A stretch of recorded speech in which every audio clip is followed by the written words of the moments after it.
یه پیام تکان دهنده توسط یه زن از خانمی پرسیدن آیا شاغلی یا خانه‌دار؟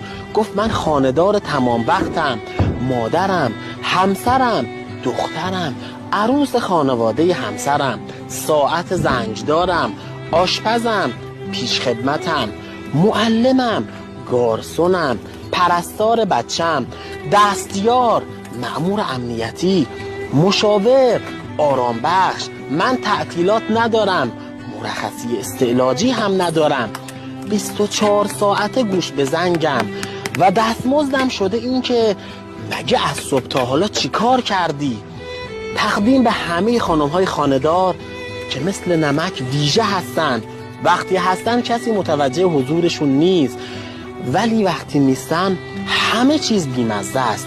بفرستید برای همه آقایون تا قدر خانمشون رو بیشتر بدونن.